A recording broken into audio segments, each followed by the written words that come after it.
नमस्कार मित्रों, एक बार फिर तहे दिल से आप लोगों का स्वागत है अपने YouTube चैनल सनातन भक्ति में।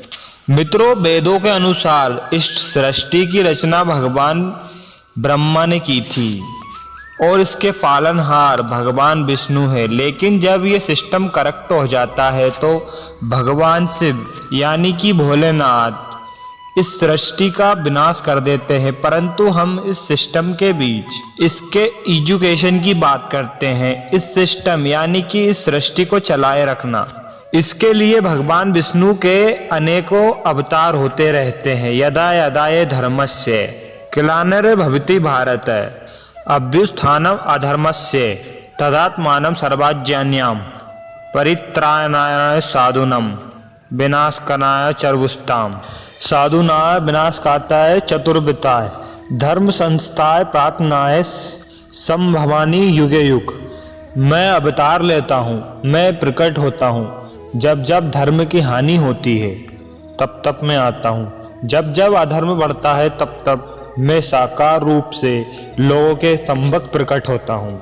सज्जन लोगों की रक्षा के लिए मैं आता हूँ, दुष्टों के विनाश के लिए मैं आता हूँ, धर्म की स्थापना के लिए मैं आता हूँ और युग युग में जन्म लेता हूँ। दोस्तों, युग आखिर ये युग शुरू कैसे हुआ? चारों युगों को शुरू होने की असली कहानी क्या है? भगवान कल्कि की गाथा की कहानी क्या है? और कौन होगा भगवान कल्कि का शत्रु? तो मित्रों, मेरे साथ इस वीडियो में आगे तक बने रहिए। इन सभी घुमा देने वाले प्रश्नों के उत्तर आपको इस वीडियो में मिलने वाले हैं।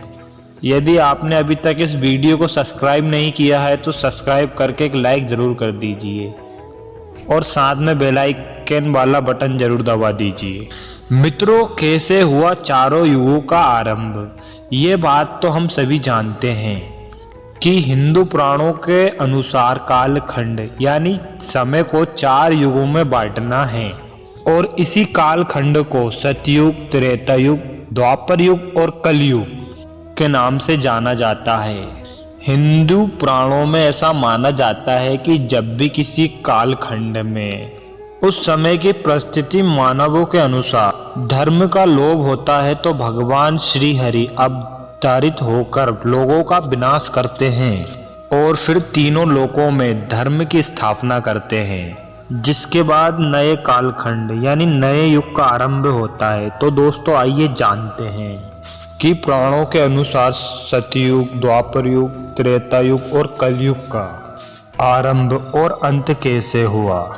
दोस्तों, ऐसे तो हिंदू धर्म ग्रंथों के अनुसार इन चारों युगों का कई बार परिवर्तन हो चुका है, परंतु माना जाता है कि सृष्टि के कालखंड में सबसे पहला आरंभ यानी कि युग सतयुग था। सतयुग में सतयुग की काल अवधि 48 दिव्य वर्ष अर्थात 17,28,000 मानव वर्ष मानी जाती है। ऐसा माना जाता है कि इस युग में मनुष्य की आयु 1 लाख करीब वर्ष थी।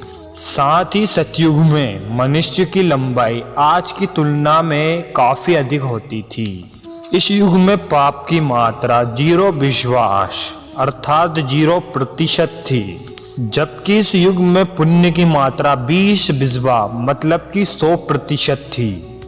फिर भी इस युग में श्री हरि मत्स्य कूर्मरवरा यानी कि नरसिंह रूप में अवतारित हुए थे। मित्रों, अब सवाल यह उठता है कि सतयुग में पाप नहीं था तो फिर श्री हरि इन रूपों में अवतारित क्यों हुए? तो दर्शकों, मैं आपको बता दूं कि जब परम प्रता ब्रह्मा ने इस सृष्टि की रचना की तो उस समय देवों, मनुष्यों, नागों, गंधर्वों आदि के साथ दैत्यों की भी उत्पत्ति हुई थी ताकि सृष्टि का संतुलन बना रहे।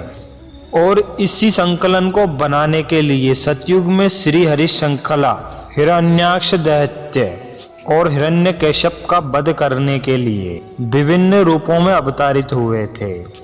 हिंदू धर्म ग्रंथों की माने तो चूंकि उस समय में मनुष्य अपने विकास की ओर अग्रसर हो रहा था, अर्थात मनुष्य जानवरों से धीरे धीरे अपने वास्तविक रूप में आ रहा था। इसके अलावा भगवान श्री हरि के ये सारे अवतार मानव के विकास का प्रतीक माना जाते हैं। तो मित्रों, वीडियो कैसी लगी आप लोगों को, आगे की बात अपन अगले पार्ट में करेंगे। तब तक के लिए आप लोगों का बहुत बहुत धन्यवाद। अगर वीडियो अच्छी लगी हो तो चैनल को सब्सक्राइब करना ना भूलें। जय हिंद।